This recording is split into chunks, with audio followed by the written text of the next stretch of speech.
Assalamualaikum warahmatullahi wabarakatuh. Selamat pagi, salam sejahtera untuk kita semuanya. Kami dari calon guru penggerak Angkatan ke-7 Kabupaten Tangerang dengan kelompok 07.16 akan mempraktekkan tugas demonstrasi kontekstual modul 2.3 yaitu praktek mandiri, praktek coaching.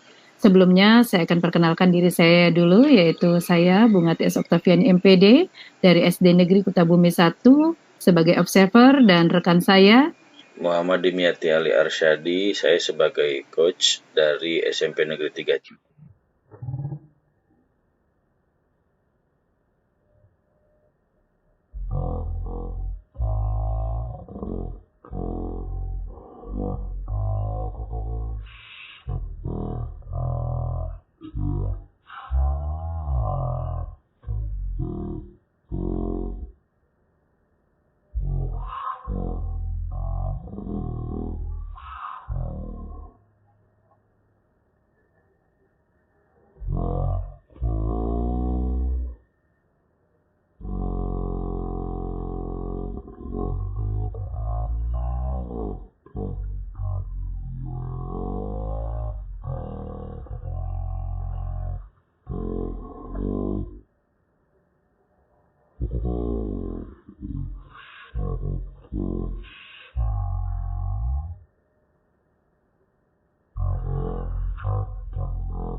nanti merangsang atau memicu Pak Sandi untuk menjelaskan jawabannya atau memilih jawaban berdasarkan pemikiran beliau. Ya, baik-baik. Saya akan observer khusus pada saat pasca supervisi nanti. Ada hal lain yang ingin disampaikan sebelum kita menutup percakapan prasupervisi ini, Pak? Saya kira cukup itu saja dulu, Bu, untuk saat ini. Baik, Pak. Silakan dimulai saja kegiatan observasi coachingnya. Sepertinya Pak Sandi sudah hadir bersama kita nih. Baik. Assalamualaikum, Pak Sandi. Waalaikumsalam, Pak Dim. Sehat, Pak Sandi? Alhamdulillah luar biasa, Pak. Bagaimana kabarnya, Pak? Iya. Ini kebetulan saya juga sehat, Pak. Alhamdulillah. Ini kebetulan di room kita juga ada Bu Bunga. Ini yang Bapak bisa lihat gambarnya. Beliau ini nanti akan jadi observer. Kemudian sebetulnya beliau ini tugasnya mengamati saya ya. Jadi Pak Sandi ini kita tetap coaching Bapak dengan saya. Nanti Bu Bunga ini akan mengamati saya menjadi coach untuk Pak Sandi. Mudah-mudahan Pak Sandi nggak keberatan, Pak ya. Tidak masalah, Pak. Tidak apa-apa, Pak. Baik, kalau gitu silakan ini di Bu Bunga disapa dulu Pak Sandi mungkin. Assalamualaikum Pak Sandi. Waalaikumsalam, Bu. Ya, baik. Apa kabarnya nih? Sehat, Bu. Wah, kayaknya Bu juga sehat nih, senyumnya lebar banget, Bu. Alhamdulillah Pak Sandi, semua kita yang ada di sini sehat semua ya. Amin. Baik. Punten nih Pak Sandi nih, saya di sini sebagai observernya Pak Dim. Jadi mudah-mudahan Pak Sandi tidak terganggu ya saat melakukan coaching. Insya Allah tidak, Bu. Ya. So, mangga Pak Dim dimulai saja. Baik, kita mulai Pak Sandi. Kita mulai coachingnya nih. Mungkin kita mulai dari ini dulu, Bapak dulu. Kemarin ada ini ya, ketika rencana kita, mungkin bisa disampaikan Pak Sandi apa yang mau dibicarakan hari ini. Iya, Pak. Saya ada masalah dengan siswa nih, Pak. Jadi kaitannya sih dengan masalah pembelajaran sih, Pak ya. Kemampuan siswa. Ya, kalau ditanya masalahnya apa sih? Mungkin masalahnya lebih tepatnya siswa saya itu saat baca sulit sekali untuk menangkap ide pokok atau poin penting yang ada di dalam bacaannya gitu, Pak. Jadi saya seperti itu, Pak. Jadi di kelas Bapak ada siswa yang sampai saat ini masih kesulitan untuk menemukan ini bacaan ya, inti bacaan atau ide pokok dari suatu bacaan. Betul. Baik. Terus apa yang ingin kita rumuskan ini? Tujuan kita hari ini apa ini? Yang ingin kita capai? Mungkin saya pengen ya siswa saya itu lebih mampu menangkap suatu ide pokok dalam bacaan, atau mereka bisa menangkap poin penting dari bacaan yang mereka baca, seperti itu, Pak. Jadi memang itu mungkin yang jadi tujuan saya ngobrol dengan Pak Dim nih. Baik, itu tujuan kita ya hari ini. Kemudian identifikasi apa yang sudah pernah Bapak lakukan selama ini? Kalau yang saya udah pernah lakukan itu kayaknya setelah saya tangkap mereka sulit ya, bukan sulit sih lebih tepatnya ya. Anak-anak itu kan sudah pernah saya ajak untuk ada suatu kebiasaan yang pernah saya lakukan. Siswa ini supaya punya kemampuan untuk menangkap suatu ide pokok, saya ajak mereka untuk membaca artikel sederhana, dan itu juga kadang mungkin buku yang ada di dalam kelas gitu, Pak ya. Karena memang ada perpustakaan mini di pojok baca. Mereka tuh diajak untuk membaca. Memang saya saat itu hanya mengecek hasil apa yang mereka baca, apa yang mereka tangkap itu. Jadi selama prosesnya saya tidak pantau gitu, Pak. Berarti prosesnya yang belum dipantau nih, Pak ya. Kira-kira kalau gambaran ideal yang anak bisa memahami bacaan itu seperti apa, Pak? Kalau saya sih sederhana ya, Pak ya. Jadi anak itu bisa ambil kesimpulan, yaitu menangkap ide pokok atau poin yang ada dalam bacaan. Bagi saya itu sebagai ukuran keberhasilan mereka itu dalam membaca, begitu, Pak. Kira-kira kalau dihitung atau dinilai dengan angka skala 1 sampai 10, ini anak yang bermasalah tadi sudah ada di angka berapa ini, Pak? Kalau saya sih mengukurnya sepertinya nih, Pak ya, dari treatment yang saya lakukan sebelumnya, meskipun ada kekurangan, yaitu kurang pemantauan dalam proses. Di skala 4 sampai 5 lah anak-anak ini. Jadi memang masih banyak mereka untuk kesulitan menangkap suatu ide pokok. 4 sampai 5. Oke. Kalau gitu kira-kira yang menurut Bapak nih yang menyebabkan ini masih di bawah ideal itu apa ini? Dan apa yang diharapkan nantinya kalau kita lakukan langkah perbaikan? Ya harapannya seperti yang tadi saya bilang Pak, anak-anak tuh bisa mudah menangkap ide pokok dan poin penting dari bacaan itu sendiri itu Pak. Baik. Terus apa namanya?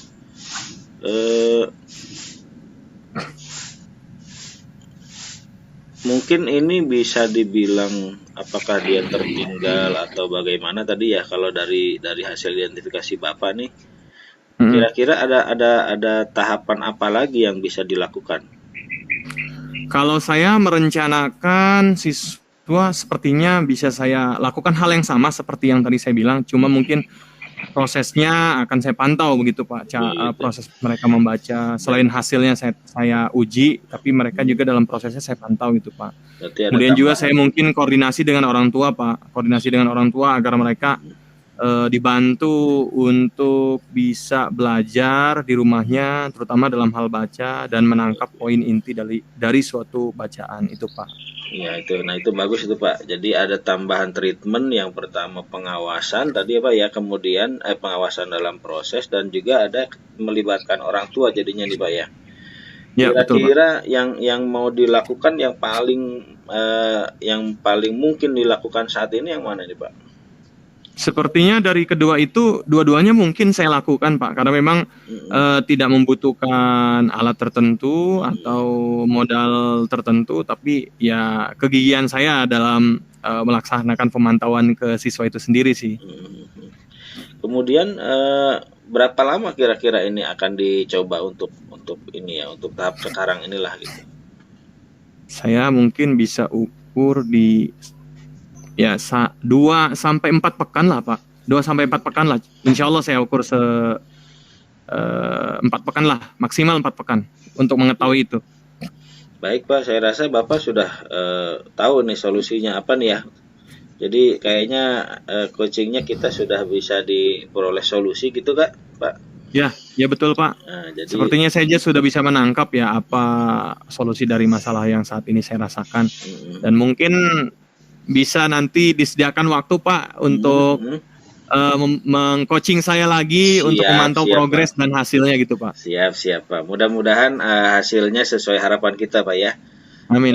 Kemudian juga ke depannya juga ada permasalahan yang lain juga kita bisa selesaikan juga. Mungkin itu saja Pak, mungkin ada lagi Pak yang mau dibicarakan lagi? Sudah cukup? Saya rasa cukup Pak. Mungkin itu nanti di 4 pekan ke depan saya minta waktunya dengan Pak Dim untuk meluangkan waktu coaching saya lagi untuk proses. Saya juga pengen tahu bagaimana hasilnya supaya kita bisa evaluasi bersama-sama. Baik Pak. Baik Pak. Terima kasih banyak Pak. Ya sama-sama. Ya. Baik. Assalamualaikum. Waalaikumsalam. Alhamdulillah sudah selesai ya Pak nih coaching dengan Pak Sandinya. Kira-kira pada saat melakukan coaching yang menjadi indikator pencapaian pengembangan yang diinginkan sudah tercapai belum nih Pak Dim? Alhamdulillah Bu, udah kayaknya nih Bu ya. Kalau yang saya rasa sih sudah, karena setelah melaksanakan coaching tadi, saya rasa saya dapat mengajukan pertanyaan yang dapat menggali potensi coachingnya yaitu Pak Sandri, dan Coach pun merasa lega karena setelah berbincang tadi, Coach dapat menemukan solusi dari permasalahan yang diajukan tadi. Iya. Selain itu ada lagi nggak yang sudah dilakukan Pak Dim? Ada juga sepertinya Bu. Saya merasa saya tadi sudah membuat pertanyaan berbobot, namun sebenarnya saya masih agak kesulitan dalam menemukan kata kunci dari apa yang diceritakan oleh Coach. Baik Pak Dim nih, saya akan menyampaikan hasil catatan saya tentang observasi yang telah Pak Dim lakukan saat coaching. Saya mengamati setiap pertanyaan yang diajukan Pak Dim kepada coach. Saya rasa Pak Dim sudah mencapai tingkat keberhasilan, yaitu untuk mengajukan pertanyaan yang berbobot di mana coach dapat menjawab dengan menggali potensi yang ada pada diri coach, sehingga coach juga tidak kesulitan menjawab pertanyaan yang Bapak ajukan dan dapat menggali potensi diri coach sendiri. untuk menemukan solusinya. Namun, kenapa tadi Pak Dim agak kesulitan menemukan kata kunci? Karena tadi mungkin ada beberapa saya perhatikan, yaitu Pak Dim kurang konsentrasi atau mungkin hilangnya konsentrasi atau kefokusan gitu ya Pak Dim ya. Iya betul. Tapi Pak Dim langsung dapat mengatasi hal itu semua dengan merespon dan mengembalikan presensi Pak Dim kembali begitu. Ya, terima kasih Bu, terima kasih hasil pengamatannya. Saya juga melihat alur yang sudah disampaikan Pak Dim tadi, sudah terlihat itu alur tirtanya seperti tujuan, identifikasi, rencana aksi, dan juga tanggung jawab atau komitmen yang akan dilakukan si coach nanti. Berdasarkan hasil coaching tadi, selanjutnya kompetensi apa yang ingin Pak Dim kembangkan? Kedepannya saya mungkin ingin mengembangkan kompetensi coaching yang lain, yaitu yang coaching presence atau kehadiran penuh ya Bu ya mungkin. Karena saya merasa kadang-kadang saya masih sulit untuk berkonsentrasi penuh atau fokus saat mendengarkan coach ketika bercerita atau menceritakan bagaimana permasalahan yang dihadapi. Kemudian juga saya masih kesulitan merespon dan mengajukan pertanyaan berbobot untuk coach. Sebetulnya masih ada beberapa kali tadi, ya mungkin karena fokusnya berkurang tadi sehingga saya kesulitan menemukan kata kunci dan mengajukan pertanyaan yang berbobot itu tadi Bu. Betul-betul Pak. Karena memang yang paling utama adalah sebenarnya kehadiran penuh. Kalau kita tidak hadir penuh dengan tidak mendengarkan, pasti kita akan tidak fokus gitu ya, tidak konsentrasi sehingga tidak bisa menemukan kata kunci apa nih dari yang dibicarakan si coaching sendiri. Baik Pak, selamat mengembangkan kompetensi coaching selanjutnya. Semoga menjadi coach yang profesional gitu ya. Terima kasih atas kepercayaan Pak Dim nih yang telah diberikannya kepada saya untuk menjadi pengamat atau observer pada kegiatan coaching kali ini. Ya, sama-sama Bu. Saya juga berterima kasih Ibu sudah mengamati saya selama coaching sehingga saya lebih memahami apa kelebihan dan kekurangan saya selama coaching. Kemudian saya juga merasa ada perkembangan dari 4 kali tadi. Dan semoga kedepannya kita bisa bekerja sama kembali, berkolaborasi lagi di kegiatan coaching yang lain. Baiklah Bu, terima kasih. Kita live saja karena sudah cukup ya. Sampai jumpa nanti di waktu yang lain. Assalamualaikum warahmatullahi wabarakatuh. Waalaikumsalam warahmatullahi wabarakatuh.